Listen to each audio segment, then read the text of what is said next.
Eu sou o João Pedro Nascimento, professor da FGV Direito Rio, nas disciplinas de Direito Empresarial, e eu estou aqui a convite da DICOM para gravar um vídeo sobre os impactos do Covid-19 nos contratos empresariais.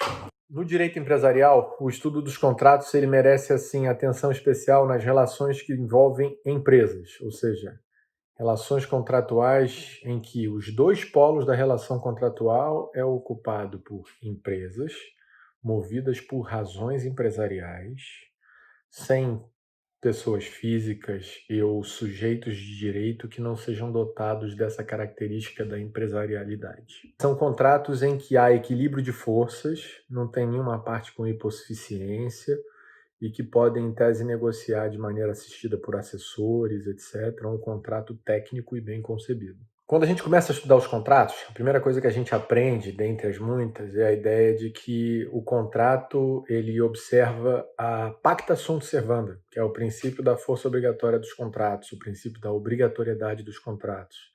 Basicamente, esse princípio anuncia que o contrato faz lei entre as partes e que o contrato deve ser cumprido e respeitado. Essa máxima do pacta sunt servanda encontra alguns limites, alguns parâmetros, que ela é feita por outros princípios contratuais igualmente reconhecidos pelo Código Civil, como, por exemplo, a boa-fé objetiva e a função social dos contratos. No Brasil, recentemente teve um esforço legislativo para diminuir a subjetividade com que os contratos eram tratados. E esse esforço legislativo foi feito por meio da Lei 13.874 de 2019, que ficou famosa como Lei da Liberdade Econômica. Ela trouxe vários dispositivos tendentes a enunciar a ideia de que a intervenção do Estado, do poder público, do judiciário, ela tem que ser a mínima possível nos contratos para tentar preservar a obediência vinculante dos contratos, a força vinculante dos contratos, aquilo que foi originalmente pactuado entre as partes. Ao mesmo tempo, ela reconhece que tem situações excepcionais e essas situações excepcionais merecem um tratamento excepcional. Eu acho que a gente está num caso desses. Eu acho que a pandemia ela é uma situação excepcional e que merece ser tratada com características próprias. Se a gente estuda, por exemplo, a ideia do caso fortuito, a ideia do evento de força maior, a gente vai ver que eles, na verdade, são fatos incontroláveis, fatos imprevisíveis, fatos que fogem ao controle das partes, tal como é o Covid-19. Os contratos empresariais, é muito comum a gente falar também nas MAC clauses, são as Material Adverse Change Clauses. Elas são o abrigo para determinadas situações que justificariam uma relativização do cumprimento da obrigação. Acontecendo aquela situação específica, excepcional, eventualmente eu teria um tempero para tentar cumprir a obrigação de uma outra maneira. Ou seja, também não é uma porta aberta para eu descumprir o que eu combinei. A Lei de Liberdade Econômica, quando ela mexeu no Código Civil, ela também deixou aberto lá o 421-A, prevendo expressamente que a revisão do contrato ela vai acontecer de maneira excepcional e limitada, e que em condições normais os contratos que são paritários e simétricos eles devem ser cumpridos e que eu tenho que ficar afastando qualquer tipo de intervenção nessa relação. Só que o Covid é uma dessas situações. Se a gente for falar de pacta sunt servanda, não dá para não falar, por exemplo, do rebus sic stantibus, que é a base da teoria da imprevisão, que é a ideia de que enquanto as coisas assim permanecerem.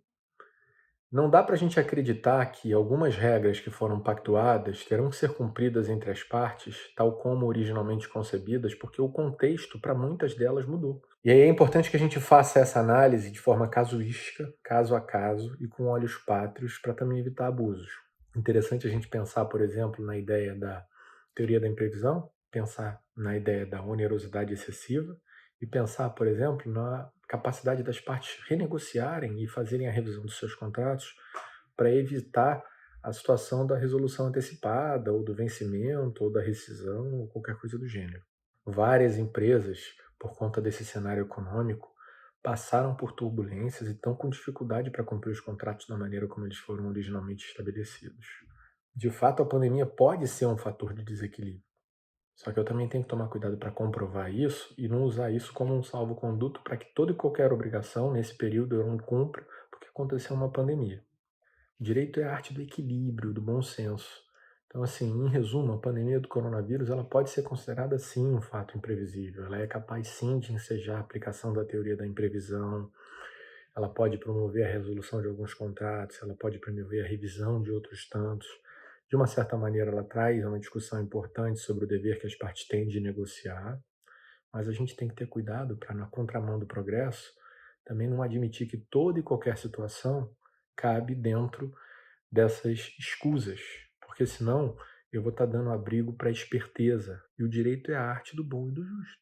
Estamos vivendo uma situação excepcional, e nos contratos empresariais eu não tenho a menor dúvida de que o Covid-19 tem apresentado complicações severas.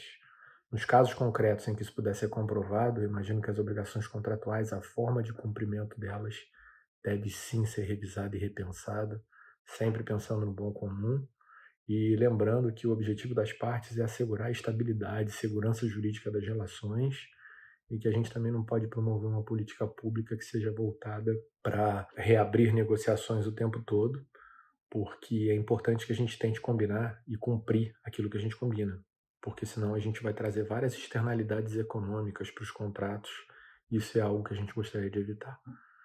Essa é a minha mensagem, acompanhada de uma mensagem de paz, fé e prosperidade, na certeza de que a gente vai sair disso tudo e que nenhum vírus é mais forte do que a humanidade.